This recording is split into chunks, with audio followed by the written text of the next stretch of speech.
what should be part of our way of dealing with this is our common rationality.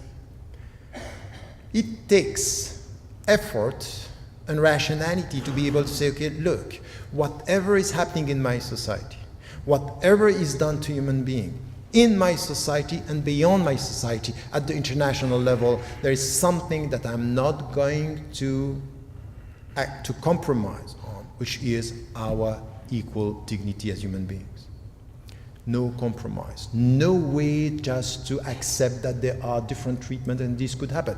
We don't agree with it, and we should not agree with it within our society, but we should not accept it outside our society. So all this business, democracy for us, and whatever could happen for the others, that's not going to work. And even in our name as Democrats, we accept to deal with dictatorships, that's not going to work. If us here, we speak about common equal rights and accepting that elsewhere people are treated with no rights and no humanity, there is a problem, an ethical problem, and it's a distortion of our meaning, our understanding of equality. At the end, we are coming back to something which was the very old Greek understanding, democracy for us, whatever could happen for them. Who is this them? The people who are less human than us, less civilized than us, less worthy of equality than us. We were very critical about what happened in Athens. Can't we just look at what is happening now in the way we are dealing with equality and justice as a moral requirement? So let me come to this. When it comes to what is happening today, what are you facing what are we facing in our societies now? It's the rise of what we call populism. What is populism? Populism is 4 features, mainly. Just to get a sense of how do we deal with populism today. Populism is mainly emotional politics. Politics driven by emotion. So it's it could be big data to be used, but it's also the media, it's also based on fear, on the sense of belonging, based on your emotion, be yourself against them. So emotional politics is less ideology, less rationality, and more emotions and immediate reactions.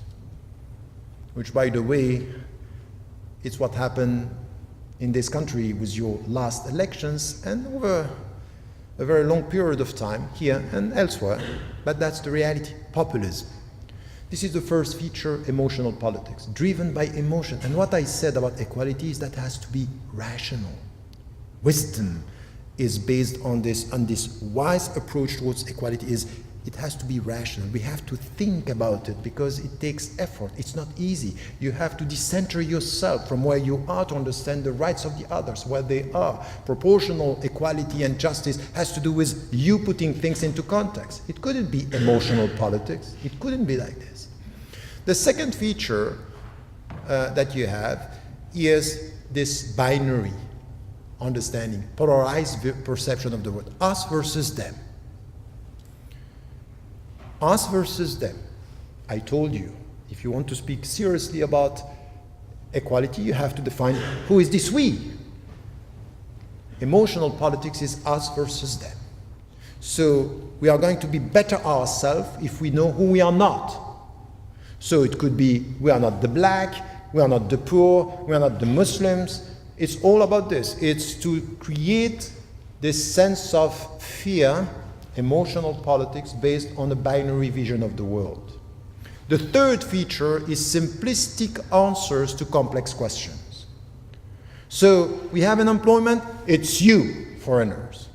It's you coming to take our jobs. If we have a problem around the world, if we are the victims, it's because of you. Simplistic answer based on this binary vision of the world to complex issues. Unemployment is much more difficult than this. It's not enough to just remove the foreigners or to deal with, this xenophobic statement. The problem here is very simplistic answers to complex questions based on our belonging and our fear. And the fourth characteristics The fourth characteristic of the populist ideology or way of looking at it is the victim mentality. The victim mentality means we are the victims of these potential people who are now taking over. They are going to Islamize the United States of America. The black people are everywhere. So we are the victims. And this is exactly what Bush said just after 2001. We are the victim of these people who don't like our values. So this rhetoric of being the victim, not dealing with our responsibility. Of course we have to condemn what happened. Of course terrorist attacks have to be condemned. But to position ourselves every time something is happening through I'm the victim, and welcome to the world of victims now. It's as if there is no one is responsible of anything. We are all victims. So these four features are there, and it's driven by emotion, driven by this polarization, by simplistic answer, and by nurturing victim mentality. And this victimhood and simplistic positioning that we have, it's completely perverting anything which has to do with politics, with rights, with rationality. It's the way in we deal. It's very difficult here to deal with the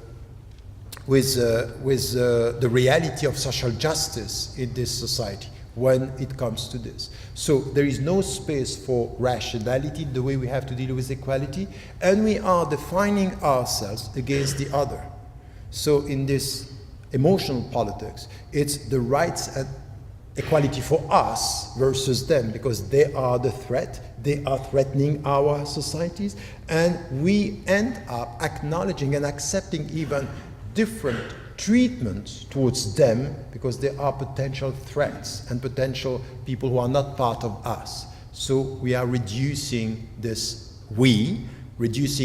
collective project that we have by differentiating the people. So this is something that is happening at the national level, and then it has an immediate impact at the international level, to the point that some of our fellow human beings are dehumanized in the name of emotional politics, in the name of we are the victims of these people.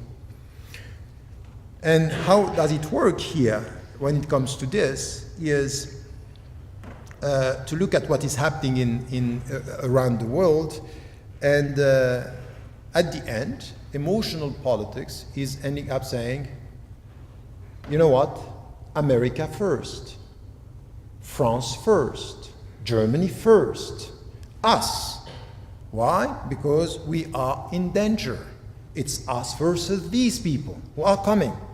And then at the end, the way you are defining yourself as human beings having equal rights within, it's dehumanizing the people outside, to the point that today our citizenship is taking over our humanity. When it comes, for example, look at what is happening now.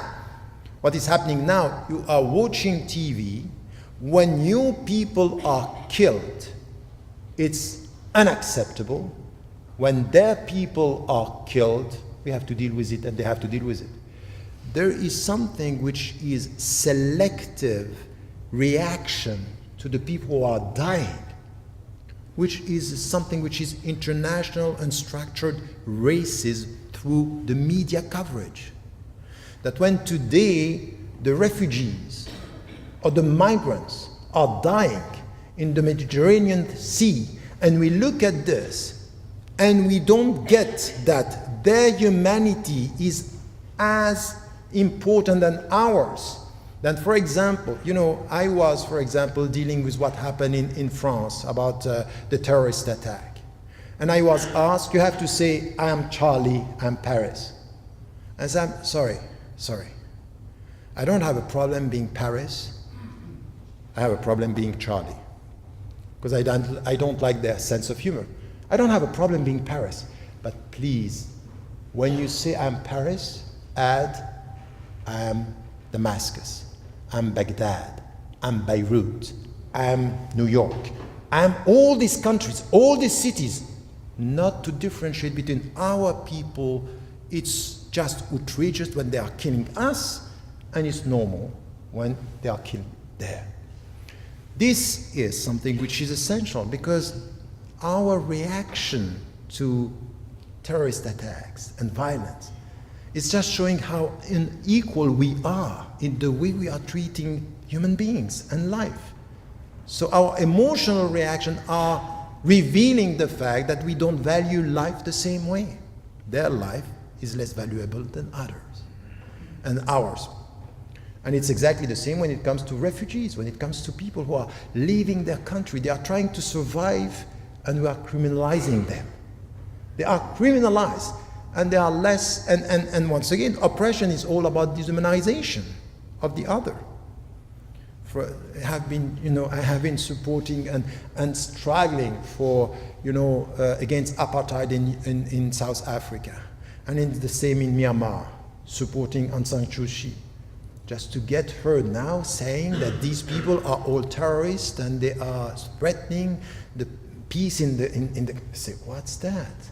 We were supporting you in the name of human dignity, and what you are saying is exactly the same as the world's dictators were saying about the other, that they are not human beings, that they are terrorists. So in the name of this war on terror, in the name of this otherness, we are now accepting something which is unequal treatment within humanity.